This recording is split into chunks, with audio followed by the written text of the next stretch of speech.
Godzilla King of the Monsters has smashed its way into theatres, and with it, the reveals from the trailers are finally here. One such reveal is the other numerous titans that were teased to appear.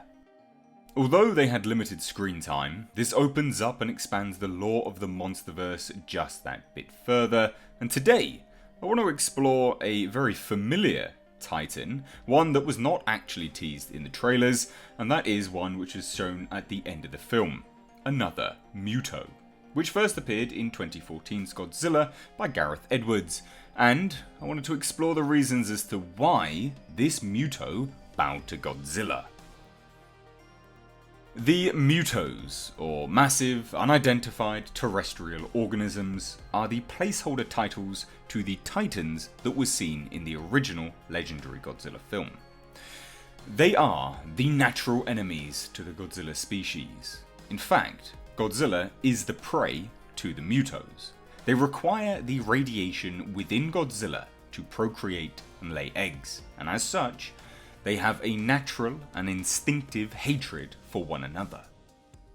As they were first introduced in Godzilla and destroyed in that film, it wasn't clear if this would be a titan we would see again. However, the MUTOs appear to be a design that Legendary is keen to reuse and explore further. In the prequel comic to Godzilla King of the Monsters, Godzilla Aftershock, we learn of the MUTO Prime, a massive monster, the natural enemy to Godzilla and the progenitor to all MUTOs.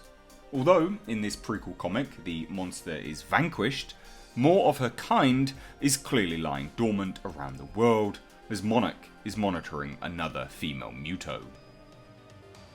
Presumably known to Monarch as MUTO 3, as the other two MUTOs were simply 1 and 2, this female MUTO is particularly different to the other female MUTO that we have seen, as this creature appears smaller, much smaller in fact, and has 3 fin-like protrusions that run down her back like spines.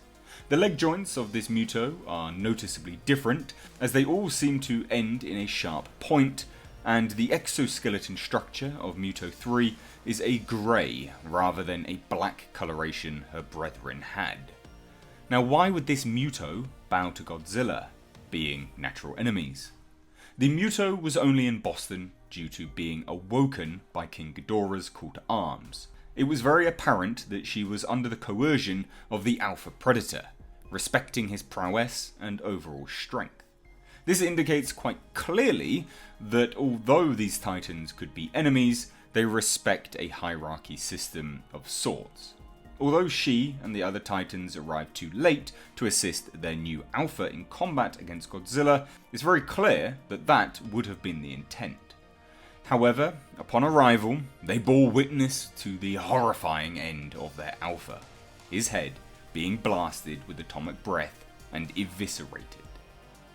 Now it's clear the natural order had been established. Godzilla has destroyed that which commanded these titans. Although natural prey and predators, the MUTO would have bowed at that point, submitting to a very clear new alpha. The other point which is highly relevant here is that the MUTO was much smaller than the creatures we had seen face off against Godzilla before.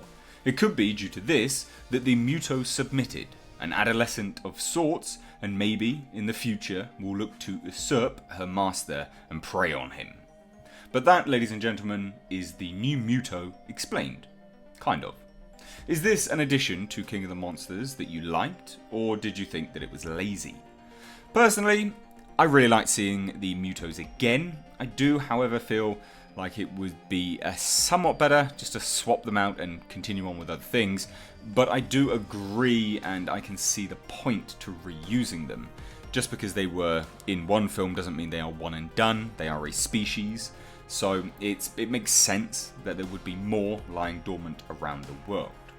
Anyway, and as always, I would love to hear your thoughts though, so please do drop them down below in the comment section. If you are new here, please do hit subscribe and smash that like button if you enjoyed this video. And hey, please do give it a share. As always, I've been Mr. H. Take care.